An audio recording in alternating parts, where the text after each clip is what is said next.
We are Explorer. Okay, Callum says I have to make an Explorer joke, so I'm going to do it right now, right off the bat. Welcome to the Explorer EGGPod. I don't know if that was a joke. But welcome, everybody. Hello, everybody in chat. Welcome. Thank you for joining us. Welcome to our guest panelists. We've got Cora, we've got Claude, we've got Callum, we've got, I would say the chemist, but I'm going to say Thomas. So welcome everybody to the show. Thank you for joining us, taking time out of your lives to come and have some fun with us and chat a little bit about Explorer. Zoe says hello in chat, and Kamikaze Badger says hello everyone. So if you guys who are in the discussion want to follow along with chat, just in case you want to see if there are questions that I might miss, feel free to check it out on twitch.tv/easygaminggroup. That's what's happening right now. You might have a little bit of a delay, but it'll be there.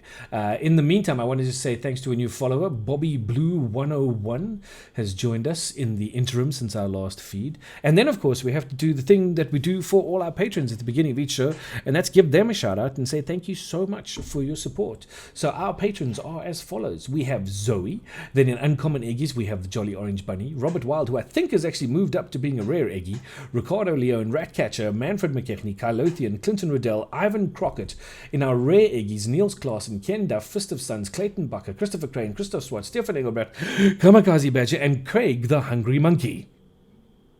Wow, the list is getting quite long. So thank you so much, everybody, for your incredible support. You really are the Eggie's knees, and we couldn't do half the cool things we do if it wasn't for you guys. Who the hell is Zoe? I don't know, Zoe. Zoe was the person who first joined our patron. She's our first patron ever. So she's very important to us. But let's head back to the live screen. So obviously everybody, I would imagine that the people watching are aware of the fact that this is the last week running up to Egg 13, the Explorer edition. We're going to be running the new format in Arena this weekend. That's me. Oh, that's those time things. Okay, I've got time things happening in chat. Suddenly I was typing stuff that I didn't know I was typing. It was quite weird. But just to sort of give those of you who haven't seen it yet a chance to understand what's going on, here's a little teaser for what's coming up this weekend when we kick off Egg 13, the Explorer edition.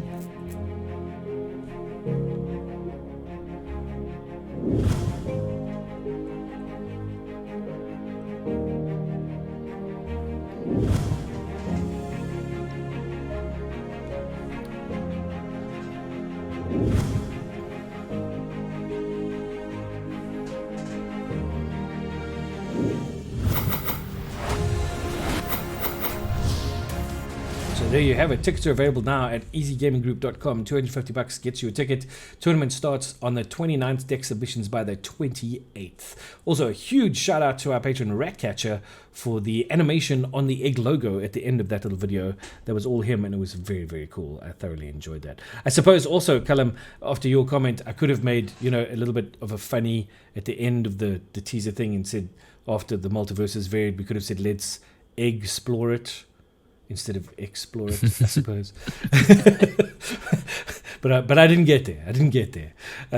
But for now, I think what we'd like to do is just sort of, in lieu of the fact that we're playing the Explorer format in this particular tournament, Cora had a really cool idea to get a bunch of people together and chat about the format, what they've been innovating in that format, what they think is fun to play, and I don't know, sort of maybe a kind of a heads up as to what might be playable in the tournament, what could be fun to play.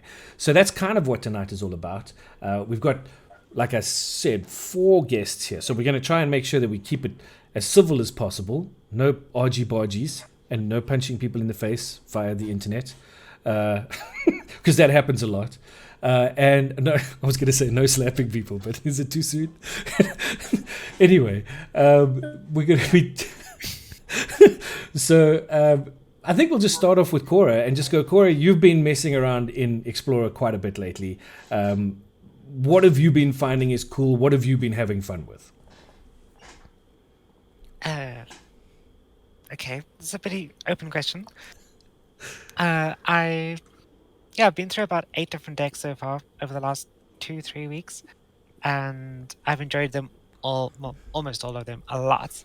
And I think we were talking a bit before about what is the best deck and stuff like that, and I think the consensus among all of us here is that the format's pretty open. You can play a lot of different decks and you can probably do very well. I have a lot of pet decks I'd really like to play, but testing them on the ladder or in events has shown that maybe they're not optimal for a tournament. So yeah, I guess at the moment I've got my hands on some tempo decks. I don't know if you want to talk about some more now. I also posted some lists at EGG group on Okay. WhatsApp with my Transmogrify agent list that I ported over from Pioneer, and an update to Jund with Khan thrown in to address some of the problems that I thought would be present in Pioneer, like Greasefang.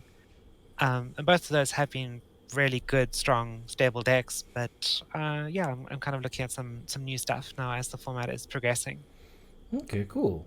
We'll come back to some more specifics, I think, in a little bit. I think let's just get a sort of overview from everyone as we go through. Claude, you're over there. I see your mic is muted, so you're going to have to turn that back on once I ask you the question. But you've been running around in Explorer as well. What have you been finding has been fun for you?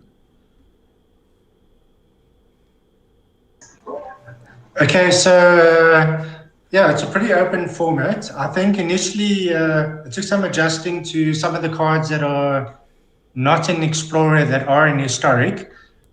So I think that was the first thing, is a lot of decks relied on cards like Dragon Rage, Chandler. I see Faithless Looting is not allowed, and a couple of other cards. So it had to adjust to losing a lot of cards. And also in Blue-White Control, for example, which is quite a powerhouse in the Historic format, loses some cards that I think are really good, such as Fragment Reality, Divine Purge, which helps with the initial rush of some decks.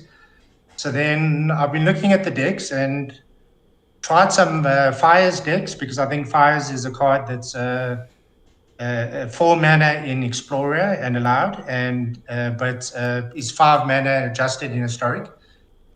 But I think that Collected Company has been where I've been focused the most. Collected Company, I think, is one of the best cards in the format, and things like even something like Werewolves with Werewolves not with Collected Company, but Angels has been an area I've been looking at. And I think Fires of Invention and Collected Company are two of the best cards that you definitely need to look at in the format, and especially with some of the best white control cards like Divine Purge and Fragment Reality, I found very useful for in Historic or not in the format. So you need to allow for the fact that I think Blue-White Control is not quite as powerful, and therefore you can flood the board a bit with your creatures and go for some more aggro and mid-range. Okay. Nice assessment. Yeah.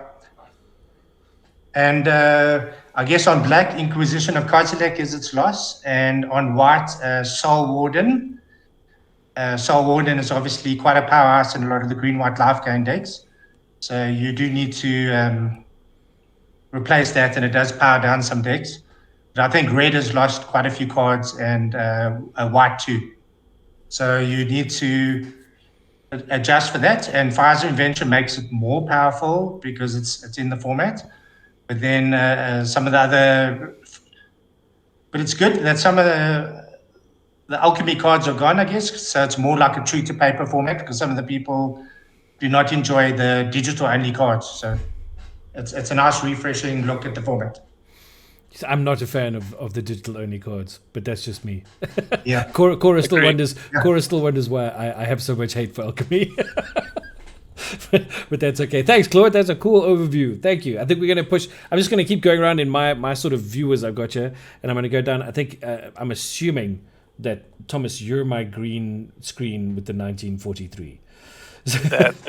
All right. So the chemist is going to talk to us about what he's been brewing up in his lab, and this isn't the same as Brew Labs, who I was watching a little bit over the weekend as well, has been doing some nutty stuff in Standard. But so the chemist, talk to us. What have you been brewing up in Explorer?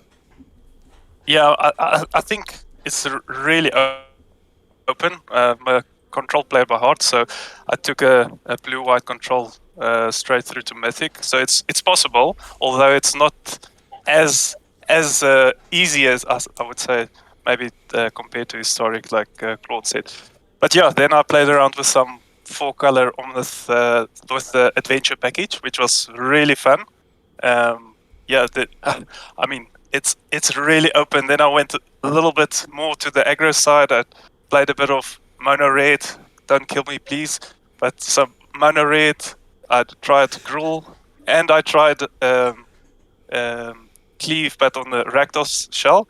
So like a kind of a Rakdos aggro with Cleave, which is pretty good, eh? So yeah. Cora wants to say something about the Rakdos Cleave. Are we doing Rotting Regisaur Cleave? Yes, Right that's here? it. That's it. That's just nasty. Yeah, but then I think personally the best deck is Rakdos midrange. I really struggle against it when I test all kind of things. So I would say that's the number one deck to This is the to watch out for. Onicult Anvil?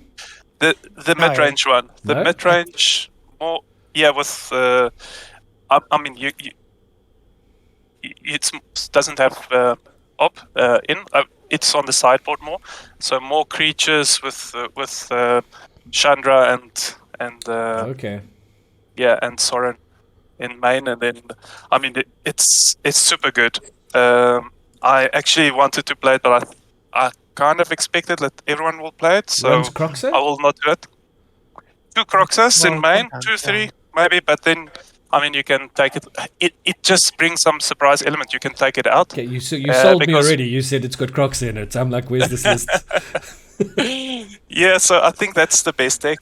Greasefang is super good if you can't interact, but I think people, I think on the WhatsApp group, everyone is ready for graveyard hate. So I think it might not be good for this weekend, but in general, it's super good. And then of course your cheap deck, if I can call it Rakdos Sack or even Jant with Kern, I think it's very good.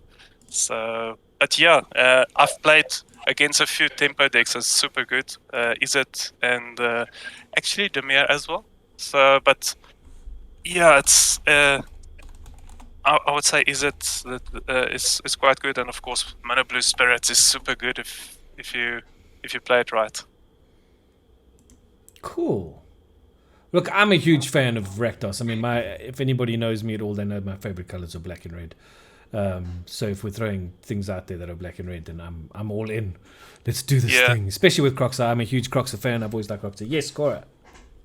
Can I just so I was actually wanting to bring up the Rakdos deck later on because it's kind of just recently popped up again, but it's really kind of feels to me like it's ported over from Standard and Alchemy, mostly Alchemy, that's been trying to abuse like Fable the Mirror Breaker and you know all the really good value engines, Bloodtooth Harvester, just get some chains going.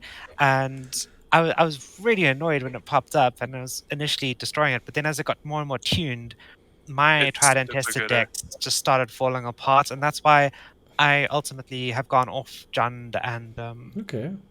Yeah, and but my fires list. Okay. Interesting. yeah, Graveyard Trespasser is super good because it just counters some of the graveyard decks as well. Yep.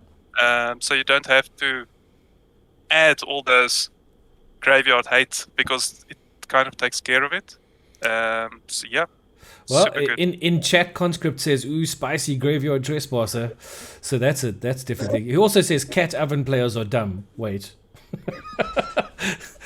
Dumb and winning. Yeah, something like that.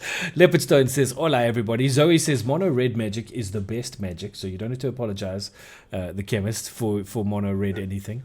And Kamikaze has replied to Conscript by saying, I like to think of them more like baked, not dumb. Oh, the puns have begun. That's quite something. Callum, your turn. You've obviously been messing around in Explorer a little bit. What are you thinking of the format? Are you in agreement with what's been said so far? Have you got any other thoughts on what's happening in this format? I actually I'm in quite a stance of disagreement with quite a few statements already. Okay, cool. So it'll give a bit of concord and discord as well. So the format people about without announcing where it comes from. So it's effectively moving towards the paper format of Pioneer.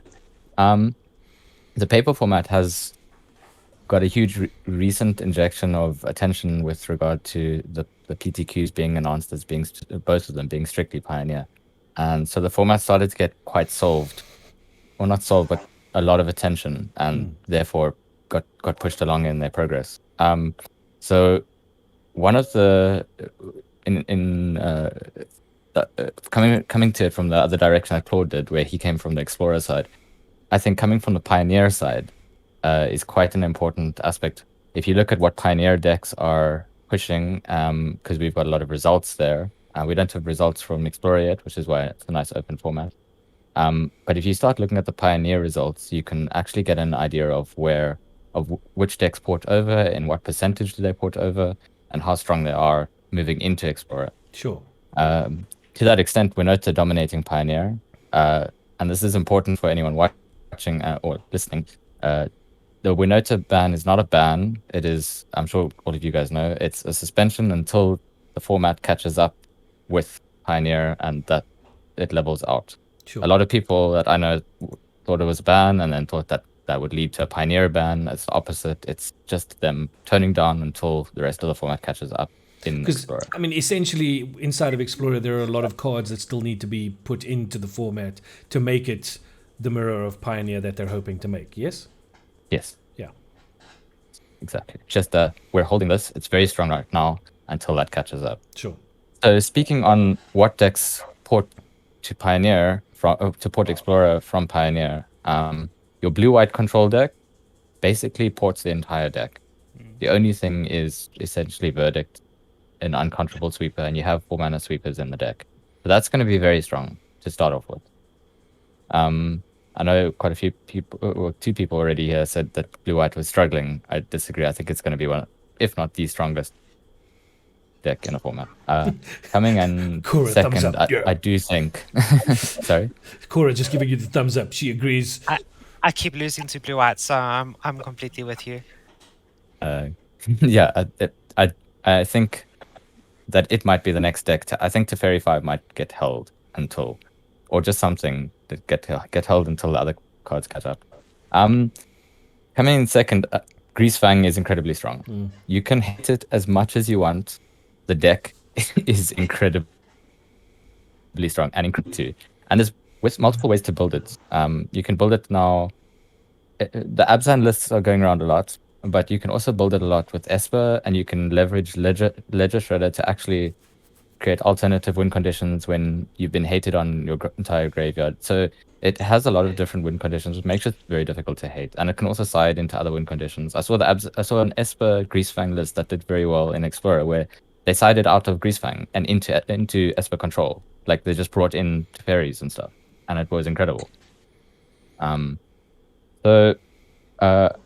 there is another blue-white control list sort of coming up. So I think Greasefang is definitely a card to look out for. Fires is definitely on the radar. There will be Fires lists. There will always be Fire lists, and they will always be powerful. Fires is a great card, though. It's an incredible card. Yeah. It can be its own demise in that you basically say, okay, I'm not going to interact with you anymore. Which is less so with now the Channel lands that actually assist in the Fires deck being more interactive when it needs to be. Rakta's midrange that got touched on. That deck ports 100% from Pioneer into Explorer with the Chandras and the Sarans and Graveyard Trespassers, Bone Crushers. You get everything, and the deck is basically Rakta's good stuff. You can hate on one of the aspects. In fact, it's very difficult to hate on because it doesn't actually have a hateable strategy. It's just like multiple 2-for-1 cards. Crocs is there, Trespassers there, Bone Crushers there. They're all 2-for-1s. These are all 2-for-1 cards, and you get drowned in card advantage while getting your hand disrupted. If you're looking for a deck that's just going to be consistently good, this is a good way to start. Cool. You're going to feel like you're playing cards. You're going to feel like you're doing actions. You're going to feel like you're getting results. From there's starting to look at some of the hit decks and the more interesting stuff that people are building. Where you got mono black, mono blue, and mono red. Mono red not being nearly as strong, unfortunately, until Eidolon gets Print Explorer. Mono Red's going to struggle a little bit, but once it does, it's going to catch up fully. And then you got your Izzet controls, your 5-color humans decks, which there will be a few, and they'll be fun to play. But that's basically where I think it is, and I think an important thing to look at if for people deciding on or trying to decide on an Explorer, I think before results are up, take a look at Pioneer and what decks are there that take your interest, because that's where it's heading towards. So even if you can't build it now, maybe in the future, but also a lot of them can be built in Explorer to quite a decent extent. Cora. I love that whole thing because that's exactly what my approach to Explorer was. Is basically let's look at Pioneer, let's port these decks across to Pioneer as best we can and see how they play. So I even tried Enigmatic Incarnation this week, which I didn't actually have a lot of success with, but it's a lot of fun. Or humans. You mentioned 5-color humans. That deck is so much fun to play, but again, I'm kind of getting very mixed results with it. Yeah, I just want to clarify that I didn't think blue-white control was weak per se. I just thought that I got so used to using Fragment Reality on people's Witches Ovens and their 1-drops and Divine Purge. You get quite spoiled with those, and I didn't want to adjust to playing without them, but it is a good deck for sure. It's just those cards are from Alchemy are very good, and they help you just stay alive in the early game, you know? Sure, I never played Alchemy, so I can't. Yeah. I think I'm just speaking with which port was. I think the White March is very, very good and fills some of that role that you're talking about, Claude. That March is a good card. And the Farewell brought up some of Blue White's hardest, most difficult matchups. It struggled so much with Cat Oven before. It struggled so much with Cat Oven, struggled so much to Jun, struggled to an early, like, just getting down. It's funny how both the March got printed and Farewell got printed, and it's like exactly what they needed. So just a couple of comments from chat real quick. Leopardstone says, this is after the conversation about cats and ovens, says UBK, unlucky baked kittens because MTG doesn't have KFC. so there's a thing. Then we got Variant G says, such a shame that Mono Blue doesn't port at the same level. Kamikaze Badger says, Blue White is struggling in that the struggle is living with yourself after playing 5 mana Teferi. Yes, Cora. About that Mono Blue comment, so I've been testing a lot of spirits, which Gabs has mentioned a bit. Because it's tempo, it's Mono Blue, it's tempo, it's it's mine. So it's very, very good. You only lose 4 Mausoleum Wanderers if you play the Pioneer version. It's a very strong deck, and it can be very frustrating to play against as well. I'm sure. I think it's a nicer build than just Mono Blue Flash, in my opinion, but that's probably because I've just never really enjoyed the plain Flash deck. So that list would include obviously Supreme Blue Phantoms. Blue March paired with the guy with the kicker guy. What's it? The Spectral Adversary. Yeah, Blue March paired with Very Spectral cool Adversary, card. The adversary is very cool. keep you out of the my game trademark card. multiple turns. Very cool card. When that card came out, I was like, "This is a very cool adversary." It's actually when they came out, the adversary cards, I was kind of like that's my favorite of the 5. That was very cool. Leopardstone says, "I want Sigurd as aid in arena." Dark Wolf Avenger Dwa says Esper Hero and Muldrotha Sultai. Any thoughts? I haven't tried it. Haven't tried it. There you go. Esper Hero was for a little period of time in Pioneer, as a sort of way to finish out an Esper control list. It worked very well. Okay. The problem is that the black-red mid-range decks at the moment are incredibly interactive with that kind of stuff, and you basically almost forfeit that entire match.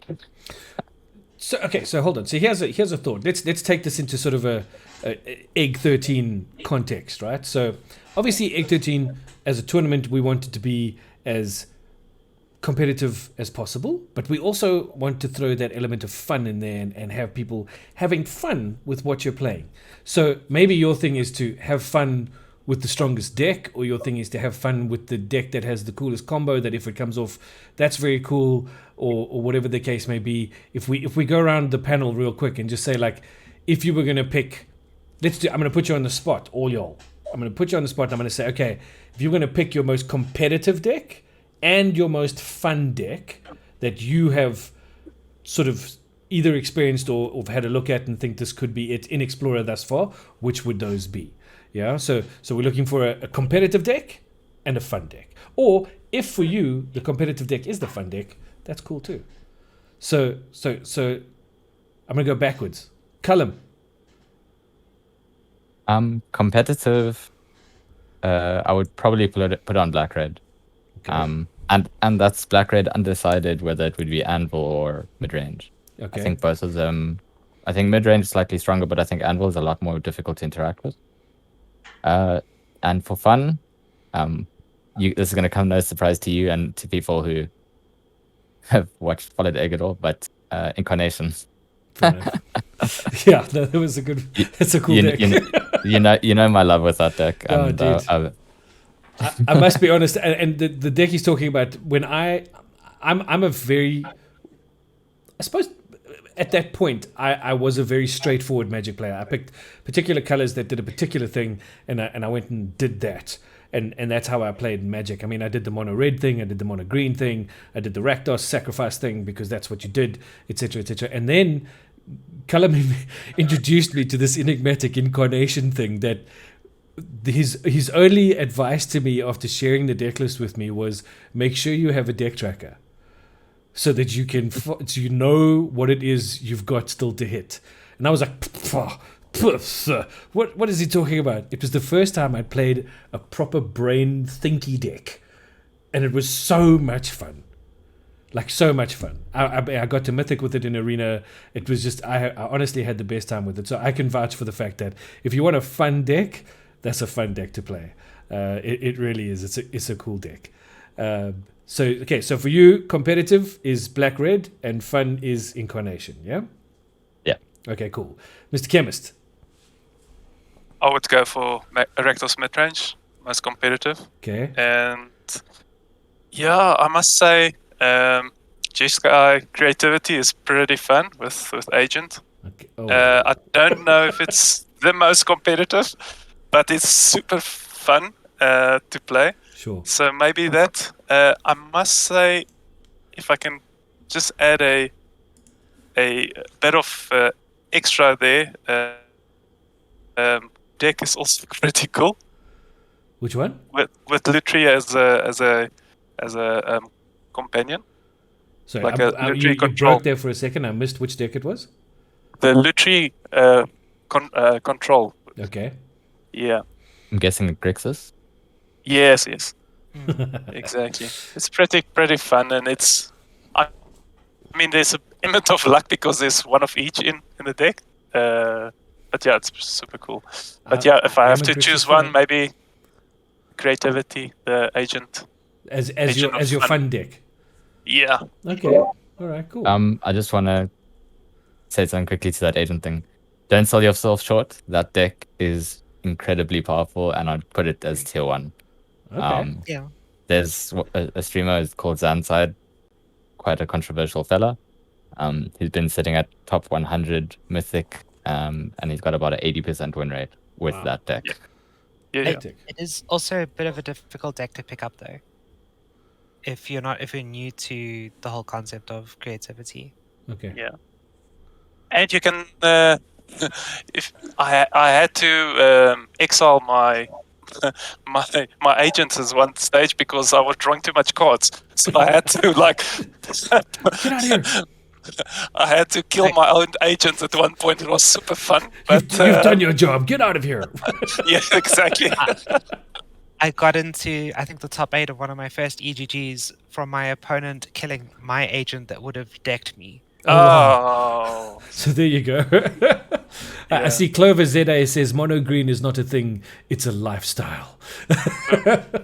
So if you put just a quick one on mono green, if you do that mono green devotion with Kern, it's pretty good. There you go. There's an option for you mono green people out there. Rob, I hope you're listening. Claude, if you were to pick a deck as a competitive deck and a fun deck. Okay, so I'm gonna fly against all these different Rakdos and everything decks with, and I'm gonna say collected company Angels. Giada is a real powerhouse that's powered it up, and also collected company end of turn after a sweeper is very powerful or at any stage, and then you can really pack your sideboard with anti-control cards. It is weak to combo, but there's a lot of things like Raidane that really screws over like people that are trying to wipe the board that you could just flash in with collected company. And Giada is like really powerful, so I've been having good success with that. Okay. Yeah, and I'm a big fan of and Angel of Bishop of Wings allows you to get a 1/1 fly every time they wipe your board for every angel, so you can recover from board sweeps quite easily. And then for fun, like I enjoy Gruul Bard class. You can just sometimes have some ridiculous turns where you can just play Bard class, power it up, and then throw out Donries and big powerful beaters and Clothis, which is very good in this format. And you can have some like extremely powerful boards very quickly. So I found Gruul Bard class to be quite fun. Bard class is the one that allows you to cast legendary creatures for cheaper, yes? Yeah, red, green, less. So Donry Raid comes out for 1, and then you can use it to tap for mana. You got some creatures that are cost red, green, come out for free. You can play Questing Beast for 3 mana. And you can just storm an opponent. It's quite fun when it goes off. Yeah. Questing Beast for 3 mana, that's just silly. That's amazing. But listen, just go on Questing Beast, is totally off topic, but we had a Commander game a couple of months back where we had a Questing Beast on turn 2. So, yeah, Questing Beast is a thing. But that sounds cool. We also got a comment on your comment, Claude. Variant G says, "Ooh, Bard class is super fun." So you have a fellow like-minded individual out there. Okie dokie. And then Cora. Competitive deck, fun deck. I kind of want to go with the black-red mid-range answer that everyone's already given, but I think I'm going to go for something new. So assuming the pool has not adequately prepared for it, I'd probably say one of the most competitive decks you could play is Greasefang, or another graveyard deck that people haven't mentioned so far in this discussion, Arclight Phoenix. Oh wow. Yeah, that would be a thing. Why has nobody mentioned Arclight Phoenix? I think because the 1/2 punch of Greasefang has kind of taken over there, and the Rakdos mid-range deck that's being talked about caters quite well for that matchup with all of the what are they called? Graveyard trespassers. And a lot of exile It just doesn't line up quite well, unfortunately. That's all. yeah. Clover, So I Clover, think Clover also says the if- Firebird is fun, but no small red 1-drops. yeah, but it did pick up Ledger Shredder. Yeah, you effectively play the Pioneer list and you take away you just minus the thing in the ices and you put Ledger Shredders in. It's just as good. It just doesn't line up with the Angels. Okay. And So by that I I- mean Greasefang Angels. Yeah, it depends. It depends a lot on I think which matches come up, but I think the Phoenix deck looks pretty impressive, and Greasefang is just a really good deck. Okay. Then for the fun deck, I want to split this between 2 decks because there's one I'm not sure if it's fun or if it's really good. I'm still testing it. But the latest take I saw on Only Cult Anvil deck is what's his name? Fiddlebender. What? So Mardu Fiddlebender, which uses, of course, Fiddlebend, Oswald Fiddlebender Yes. from Adventures in the Forgotten Realms, Of course. to sacrifice blood tokens or constructs or 1-drop artifacts that draw a card when they die Sure. to tutor up more anvils Oh, or wow, that's very removal clever. artifacts or just value experimental synthesizer. It's a really grindy deck. It takes quite a while to kill people, but it's a very interesting control game with no card that costs more than 2 mana value in the entire deck. That's insane. And you get like Graph Digger's Cage or Unlicensed Hearse, which help you beat like the Grease Fang deck and stuff like that. Will So, you then play Smith? Yep. Nice. Ingenious Smith, Yeah. yeah, that would Yeah. be. So that's okay. for those interested in that list, Althi MTG just did So a whole Mardu, eh? write-up. Yes, Yeah, Marty. Mardu list. Yeah. Althi MTG did a write-up on how to play the list with a breakdown of all the matchups and everything. It's available on MTG Arena Zone. I've read through it. I've played the deck a bit. It's very impressive. It seems to struggle in a few matchups though, but yeah, very, very solid list. And it looks like a lot of fun if you're into micromanagement because there are so many triggers. So It's deck pretty deck crazy. tracker. Definitely deck trackers. And then Two for the Christy. last mention is just a deck that I ran into on the ladder yesterday, which I thought was so smart because it leans into the new Capenna cards. Right. So it's running Rotting Regisaur, which we talked about a little bit, and then the new Streets of New Capenna Brute. I can't remember what it's called. It's 3 mana for a 6/4 with Yes. Menace, and when it attacks, you can have the controller draw a card to untap and remove from combat. Correct. Shakedown Heavy. Shake, Okay, Shakedown so Heavy, that's him. Check I down thought that area. was The new I thought it was Clackbridge, so the new bad. Clackbridge troll. Yes, Yeah, the new Clackbridge troll, for exactly. sure. So I thought it was a pretty bad card, but then opponent paired it with Fight Rigging, Fight rigging. the hideaway enchantment that puts a counter on something. Then Yeah, if you have a creature Clover in power chat 7 is or- with you all the way on this one. So Fight Rigging and Great Henge, and also everybody's favorite new card, Obnixilis, because you can ulti that copy straight away if you want to. So, Jeez, like you yeah, can't. and being able to Fight Rigging, and you exile Valky, so of course you can cast Tybalt when you do the hideaway, which is I've had enough of Tybalt being cheated into play, but honestly it was so impressive I didn't mind too much. The deck took me by great surprise. I think it's probably not that great, but it looks amazing. It looks very, very It's sweet. fun to play, yes? Fun. Wait till we get Bring to Light, which is coming. No. Oh dear. Okay, so that's cool. That sounds like that's a very cool spread of decks for those of you out there who are interested, who haven't quite settled on what you're planning to play in the tournament. Can I? Clover says, laugh out loud, I know about this because this exact thing happened to me. So clearly somebody got Tybalt out from the hideaway of Fight Rigging against Clover. So that's quite funny. Somebody wanted to say something. I didn't quite catch it. Yeah, I think if you play Is It Phoenix right, you play it the normal way, the game 1, and then game 2 you take out the Phoenixes and just play like a more tempo style. Then it does very well. Cool. Bring in Yeah. some crackling drakes. Yeah, exactly. Yeah. Crackling I'm so drakes. glad. Because even with the graveyard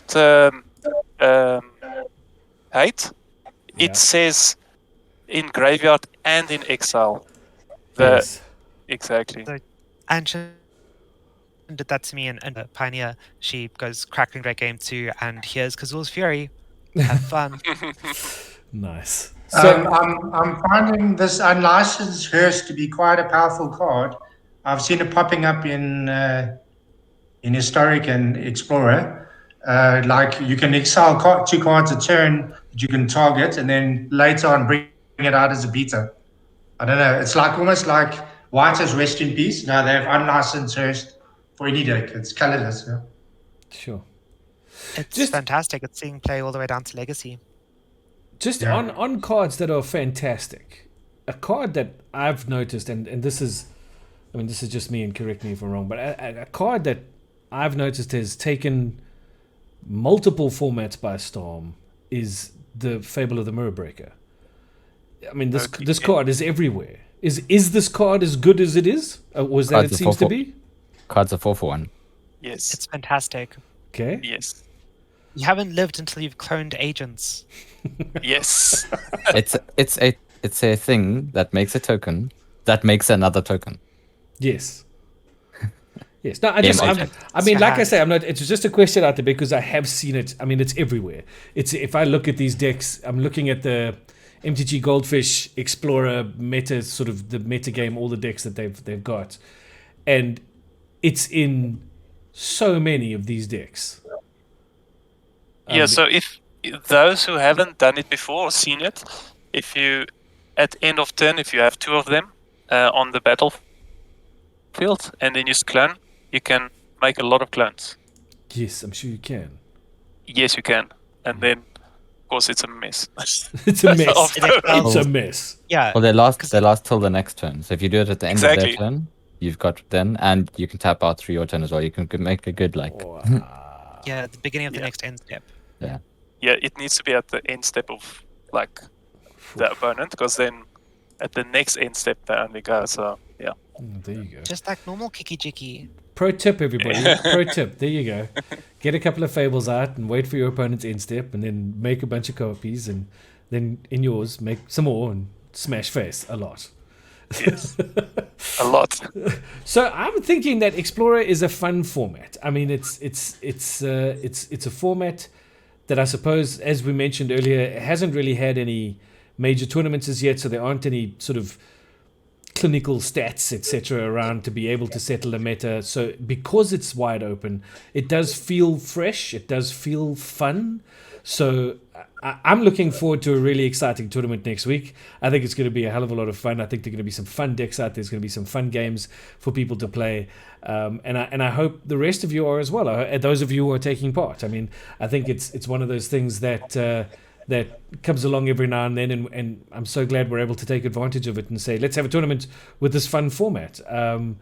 Any other thoughts anybody wants to throw out there about? I mean, we've discussed competitive decks. We've discussed what might be a fun deck. What do we think is going to be the most annoying deck? Someone's going to bring something that's going to annoy people.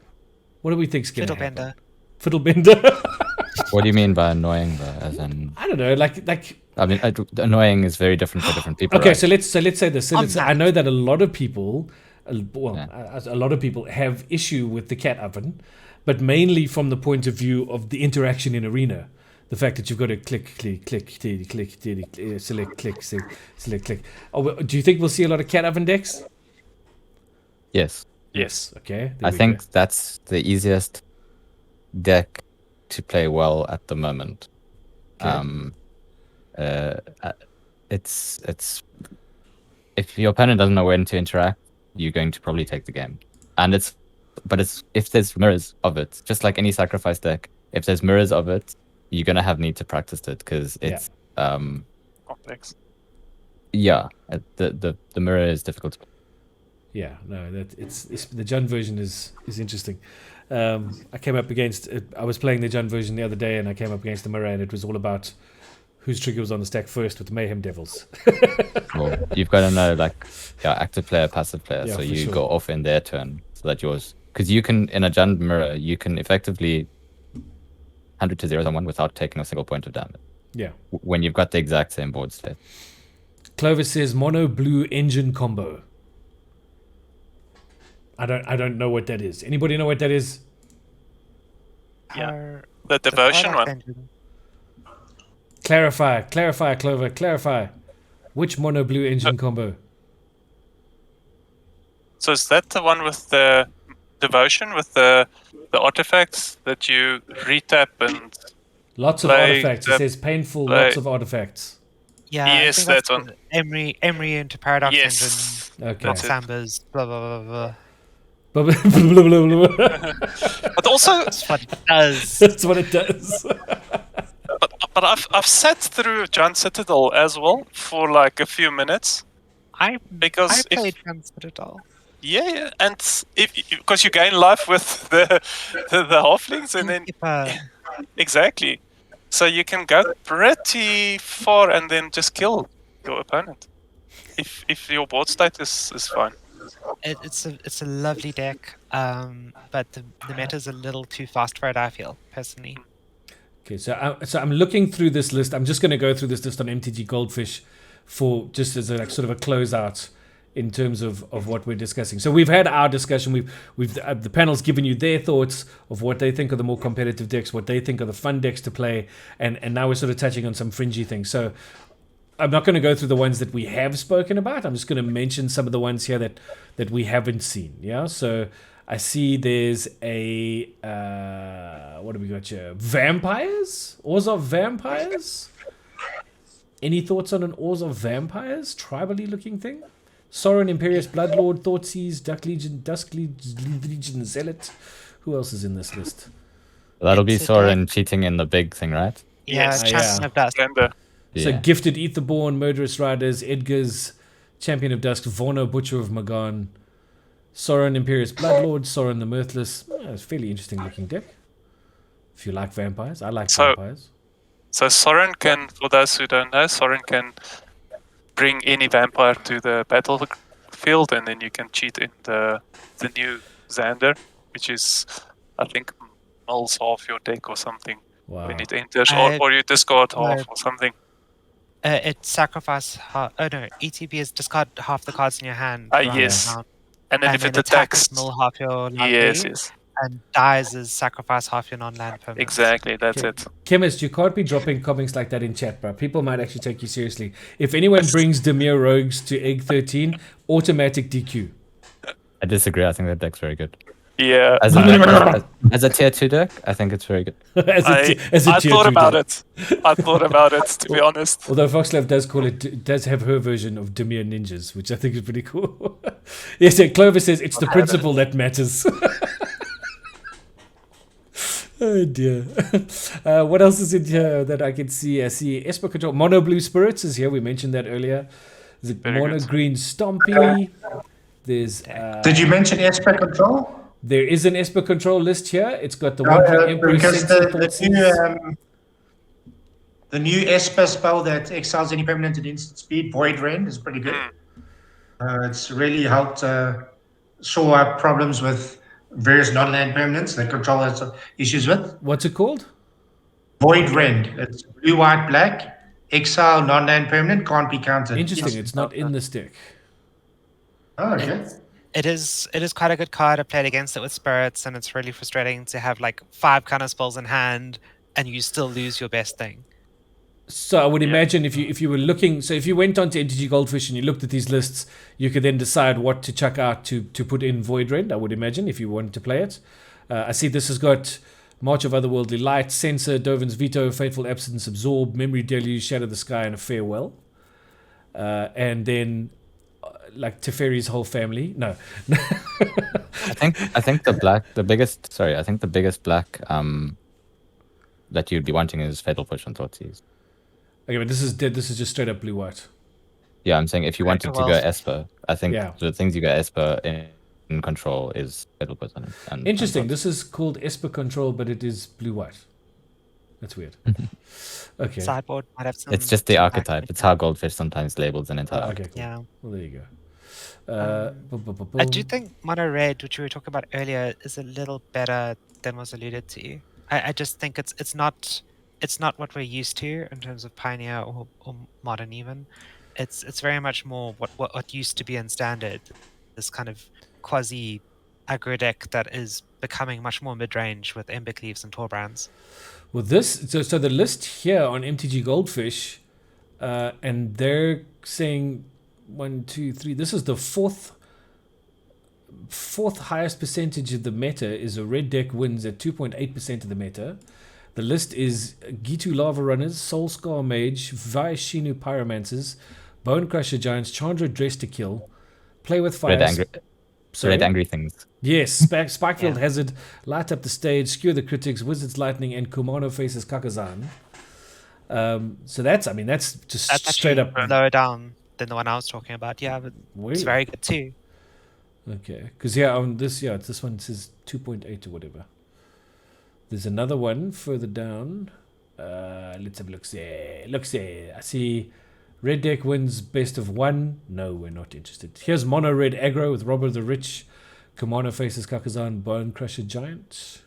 That sounds more like That's more like it. Okay, hold on. So this is 1.2% of the Or Ram. meta. So And we've got Cleave. Soulscar Mage, Kari Zev, Yeah. Robber the Rich, Bone Crusher, Goblin Chain Whirler. I love that card. Rampaging Ferocidon, Chandra Tort of Defiance. Play with fire. Who was saying they wanted to play Angels? Lightning strike, light up the stage. Honestly, then go through a rampaging for Rotterdam. That's always funny. This also looks like a best of one list. There's no sideboard listed here. Anyway. Okay. Sideboard for these things. Oh, Yes. insanely good red sideboard card. If you are building a red deck, is Whirling Vortex. Oof, yeah. Both for like angel decks, but also because when your opponent has a Fires of Invention in play, it's hilarious that they can't use it, but they've still got the restriction.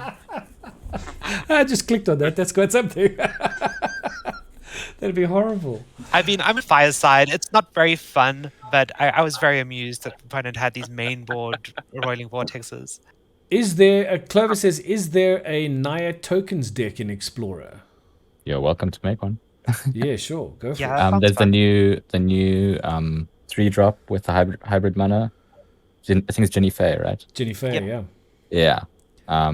You pair that with Good Gala choice. Greeters, and you get like a. I don't know if any of you saw it. The interaction with her and Gala Greeters, I haven't seen where so if you got Gala Greeters and you play her, so the Gala Greeters triggers whatever the word is, but basically you can choose one of his abilities and you make a treasure. So whenever another creature comes into play, you can choose one of the unchosen things. One is make a treasure, one's gain life, one Sure. is it gets a counter. So when you play her, after Gala Greeters on 2, you make a treasure and immediately make a 3/1 with haste. Sure. Clover says, working on it. It's great with the Chariot as well. Which is you play Chariot and you'll play Fable of the Mirrorbreaker as well. You know, very good cards. But that little interaction between Gala Greeter and Jenny Faze was, I was kind of shocked, and it's very cool because then the token that comes in that the Gala Greeter created triggers the Gala Greeter again, and you've got 3 power toughness attacking on turn 3 with Jenny Faye in the background. Why do we not want elementals? What's wrong with elementals? Because Omnath is belligerent. But Risen Reef and elementals. Risen Reef Risen Reef is a different and story. Cavalier I of love Risen Thorns. Reef. Yeah, man. I elementals. love Risen Reef, but Omnath, no, please stop. Go home. Bigger Clausen says, wait. I played a bit of that on ladder, and it was pretty not bad, eh? No. It's not See? bad. The deck is good. I hate it. I think if you want to play all the triomes and the tap lands, I think look towards, and this here's a deck that no one's actually touched on. Look to Niv. Sure, no. Yeah, I haven't run into Niv on ladder, and that's so weird to me because the deck is great. I've hit quite a few Nivs. 5 They color do well. Mizzets. Yeah, there it is. It's in the list. So is mono white taxes. Taxes, well, I mean, that's just going to be adopted from standard, because standard taxes at the moment is, standard tax at the moment is very close to almost legacy. Yeah. Yeah. With Skyclave Apparition and Thalias and whatnot. It's like, Bigger Clausen is stirring again. Says we need a mer people deck. I don't know if Something that's true. that we didn't touch on is that Boris Feathers. It's pretty Feathers nice. Yeah, pretty nice. Listen, this In like a Texas deck is interesting, hey? heroic version or Angel's version? Because I've thought that Feather can be played in an Angel version quite strongly, in my opinion. Really? Because if you have Giada and you follow up with Feather, right? The problem with Feather on 3 is it can't protect itself and you can't play the God's Willing. But if you have Giada on 2, it's all of a sudden enabled you to play Feather on 3, trigger the Feather now comes in as a 4/5, which is already out of range of all of the things. And then you get to hold up God's Willing on, which is... That's smart. So listen, this mono white Texas deck is actually quite nice. Selfless Savior, Thraben Inspector, Lion Sash, Luminarch Aspirant, Thalia, Archon of Ameria, Elite Spellbinders, Redain, Skyclave Apparitions, Legion Angels, and Ao, the Dawn Sky. I mean, those are the creatures, 34 creatures. Declaration in Stone, and then Castle Ardenvale, Frost Dragon, Iganjo, the usual sort of landy things. But that's kind of interesting. I prefer Fateful Absence of Stone, being instant speed, and usually they don't get a chance to use the clue because you're so fast. Do they run Declaration of Stone? Yeah. Okay.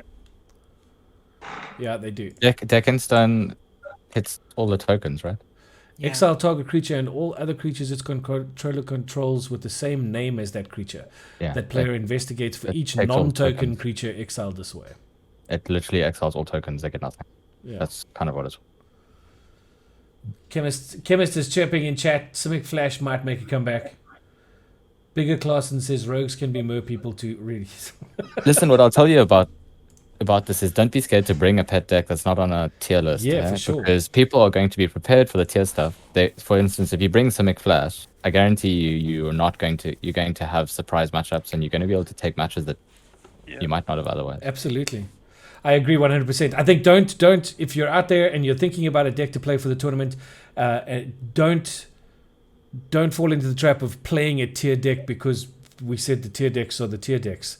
Play something that you want to play. You know what I mean? Bring something that's fun for you to play. I want to see someone running John Monsters. I want to see that deck Monsters. in action. That would be cool. I think Cora could take this with blue spirits. I do. Listen, and I Blue would. Spirits would be fun. She's gonna hate me for this, but I'm surprised. I'd be surprised if she doesn't run it. I did think last night, actually, you joked. But last night I was like, okay, I've decided I'm still one of Blue Spirits. I've done a lot of practice with this deck. I've made some nice tweaks. I'm happy. And then I tried that Fiddlebender deck. Wow, this is very different flash of power there. Instead of trying to end the games really quick, you go for these elaborate. I'm just Yeah. going to counter everything you do. I mean, I think, and that ties in exactly to what Clover's just said in chat. He said this is the perfect time to bring your own brew to a tournament, simply because the format is as open as it is, and people are going to have prepared for what they think are the top tier decks, etc. And so you may find that you bring a deck that just comes out of left field at people, and they haven't got answers for what you Look at the last egg event. Cora brought blue. Hate to bring it up again. mono blue. Blue temper. And it's, That was mostly I don't know. because I wanted to just chill, and I had a lot of success with the deck. I didn't expect it to do as well as it did, and that was a great game in the finals. Thank you for that, Callum. Yeah. I mean, I lost so I completely lost the first game because the first match. For those of you who don't know, I played her in the Swiss, and she beat me there. I only beat her in the final because I don't think I would have beaten her if I hadn't played her in the Swiss and then gone to bed thinking about what I'd done. I do want to add So that it was in the Swiss, unfortunate that I played you. in the Swiss, I did beat you, but I beat you on 1 life in both games. Yeah. So That's still a win. yeah, I guess. Life is a resource. Life is a resource. I must say that that was a lesson I learned very early on in my return to Magic, was that your life is a resource. Whether you win on 1 or 20 makes no difference. So keep that in mind. We didn't mention affinity or auras decks. There's some scary enchantment decks that you can't interact with, and they just snowball. There you go. So I think everybody must be prepared to combat artifacts and enchantments, because Just some of them can just overpower you. You know? build your sideboard to fight everything. People will be prepared for artifacts 100% because of the anvil, right? Yeah, sure. I see there's a Gates list here on MTG Goldfish. You would commander Gates people must be getting very excited Dude. with the releases. Oh, you have of, no idea. Dude, there's so many cool new cards am I coming for Baldur's Gate. but diverting the let's- topic? Let's not go there. A little bit. Did you see that stupid artifact? Did you see that sword that came out today? At Common. We can have a whole stream about Jeez, that like- at some point. What was funny about that is I saw it come out in the one of the Pretoria groups. Yeah. And Crispin goes, "Is that a common?" And then I see Crispin posted to EGG, and somebody else goes, "Is that a common?" So I put Seeing it. it passing on. So I put it into the MTGA group, and I said, "This is a common." And so Ty says, "How is this a common?" And so I was like, "Well, because it's got the little common badge there on the I card." cracked up myself when you said that. I was laughing, like, seriously. Oh dear, I love it. I think some of these new cards are very cool, but let's not go there. We could have a whole show about the new cards coming from Baldur's Gate, Battle for Baldur's Gate, which I'm very excited about. Just to reiterate what's going to be happening, thanks to our amazing partners at Unplug Yourself, we are going to be inviting 4 of our rare Eggy patrons to come and be filmed in a Battle for Baldur's Gate Commander draft, which is going to be a hell of a lot of fun. So that should be good. That should be good. So we're looking forward to that. But before we do that, let's see. So, Chemist, believe in the cleave. Who's running in Ember Cleave? What's going on? Who's The mono red. Maybe there will be at least one mono red. deck. Probably, sure. right? There will be. Although I must say, you mentioning the fact that you had the Rakdos colors and the Rotten Yeah. Regisaur with an Ember Cleave, I mean, I can only imagine the pain of having that happen. That is actually a really good deck, eh? Listen, I'm keen, eh? Like I said, black, red, I'm in. You don't have to convince me. I think there's a word for it, like sorrow cleave or something like that. Sorry, cleave, my word. I saw it somewhere on the internet that they actually gave it a name. Okay, so there are some really weird names for some decks out here. So we've got an RG Polymorph Explorer. So I'm guessing red-green Polymorph Explorer. Except it's showing Teemo colors. So we've got blue, red, green. Then we've got Explorer Song. Hey? Oh, of Song of Creation. Creation. Does Please it- no. Does that Bergie? I'll tell you Yeah, in a must. second. Must. Bergie song. So we got... I did that deck. It's great. No Bergie. Okay. That's a Ornithopter, modern- Stonecoil Serpent, Thassa's Oracle, Oh, Emery. that thing. Okay. Yeah. Offer you that can't was refuse. in the older MTG format. Historic. It's That was only in running- Historic for a while. It was an historic, yeah. It's only Yeah. running 4 Mox Ambers. So, I mean, if you wanted to build it in paper, it's no problem. You know. It's not really. You wouldn't really want to pay it. Oh, dear. It's a nightmare to play physically, I think. Okay, I think that's pretty much it. There's a Delver here as well. We got Blue-Green Flash. We know about those Nightpack ambushes. There's interesting standard deck I came across with Delver, Yeah. blue-green Delver, that was just running like one cost mana spells, counter spells, and Snakeskin Veil, and random fight spells to interact with creatures in the ground. It was really weird and really fun, and I've been spamming that when I have to play standard. Okay, when you have to play standard. Yeah, when they force me to for That's those right. midweek events. Yes, put the knife in your back. Come on, play some standard. I'm amped. I think that there are a lot of fun decks out there. I think there's some cool stuff that's going to be happening in this event coming up. I hope that those of you who are planning to play and haven't got your tickets yet are going to do so this week, so that we can get a really full house for this tournament, because I do think it's going to be a lot of fun. So don't forget to check it out on easygaminggroup.com. That's where you can get your tickets. And then deck lists in by, I think Anshin has said 10 o'clock on Saturday, this coming Saturday, 10 p.m. And then matches start on the Sunday. So having said that, I mean, I don't know if, like I said, I'm going to throw this open to the panel and just say, any final thoughts, anything you'd like to say to people who are thinking about what they want to do in this particular tournament, or not necessarily in the tournament, but in this format? You know, anything we haven't mentioned yet, or dropped in chat, or done anything like that. Anybody? So we have mentioned how the format's like super open. Yeah. I don't know if we've mentioned that it's not going to stay that way. Yeah. And this is probably the best time to get into the formats. You'll have the most fun right now. Yeah. So I'd recommend playing in the tournament mainly for that. Like, it's going to be really fun to just have a huge variety of decks. I hope there's going to be a huge variety of decks. It's not going to be half the tournament playing black and red. Rakdos Midrage. Here it comes. And yeah, I think there's gonna be a lot. You got to be prepared for a lot of blood crypts. Yeah, for sure. yeah. I'll do a metagame analysis afterwards if people are keen, and just see how it boils down to, because that's always fun. That would be cool, yeah. I think the format isn't solved yet because it's kind of new, and I know it's you could look at the Pioneer, the Historic, but it's more open, so it's going to be a lot of fun to play initially, and before it gets too solved by the pros, and if they stop playing it, you know? Yeah, sure. I think that so far the sentiment is now's a good time to play. And let's see if Callum can snag a second crown in a row. No, it's a floating trophy. It can't float by him the whole time. Maybe it floats to the same location. It would be interesting. See if we have a similar final. Wouldn't that be something? Hey, that would be pretty cool. Clover says, laugh out loud, it's essay, watch no one pitch with the cat or his oven. Okay, so I don't know. I mean, Callum, Chemist, anything from you guys? You guys happy? I think a lot was said. Okay, cool. Good. Yeah. Like I said, I played to Mythic with blue-white control. It is good, but yeah, there's was a lot of weird decks that came through that actually made it super fun. Yeah, looking forward. Cool. Cora. Something just really stupid. We were talking about really good cards earlier. I, for the life of me, never realized the full difference between Grafdigger's Cage and Weathered Runestone until the current situation in the format.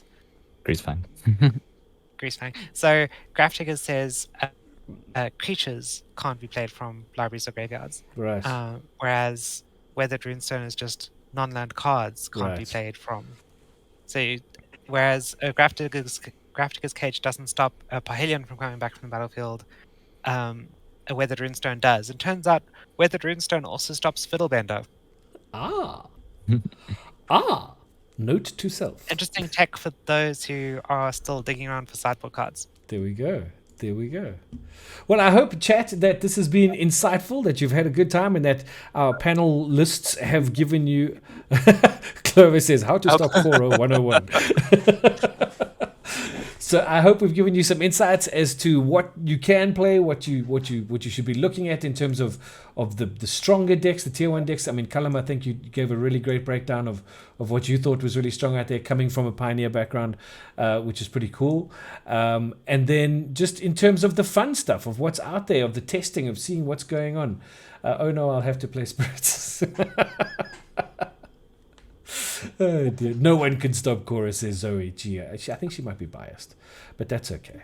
We'll allow it. But for everybody who's been watching, thank you so much for joining us. To our panelists, thank you all for joining us. This has been really, really cool. I think if nothing else, it's given me a very cool idea of the kind of decks that I'm going to be looking at playing, because I haven't settled on a deck for myself yet. But we'll see. I've only, me, I'm just there for the fodder. You guys get to like crunch over crispy as you head for top 8. But at least this time I think I'll have a lot more fun being crunched. So that's okay. But to everybody, to Cora, thank you so much. To Claude, thank you. Callum, thanks so much. The Chemist, thank you guys so much for taking time out of your evening and joining us here on the EGGPod. Don't forget, on Wednesday night, although we seem to be having a slight issue, of course, with this wonderful situation. I don't know if you guys have heard of this thing called load shedding. But apparently it's having an impact on one or two of our pod players for Wednesday night. But they are looking at making alternate arrangements. And if they do, that would be awesome, because we are doing our top deck 350 Rand upgrades to the Streets of New Capenna precons on Wednesday night, right here on twitch.tv/Easy Gaming Group. And thanks to Unplug Yourself for supplying those precon decks for us to play with, and to our cool buddies at Top Deck for the sponsorship of the $350 upgrade cards that we can just go and grab and fill these little decks with and see if they can have a lot more fun. So join us on Wednesday for that. That should be good. Then next week, Monday, just to give everybody a heads up about next week, Monday's EGGPod, we have the return of the Adamant. Adam will be joining us on the EGGPod, and he's bringing a friend. I didn't know he had any, but it's it's a surprise to everybody. So it's all good though. So Adam's going to be joining us on the EGGPod next Monday. It's going to be a good deal of fun. You should come check it out. We are going to be hinting at some very cool things coming up, particularly at Comic-Con Africa. So join us next week for that. That's going to be good fun. But until then, I think it's time to say goodnight to everybody. Say goodnight, panel. Yes, Good night. Take care. Join us for the Explorer tournament as soon as you can. Thanks, chat. Thanks so much for watching. Hope you had fun. Stay safe, stay healthy, everybody. Good night. Bye, everyone. Cheers. Bye.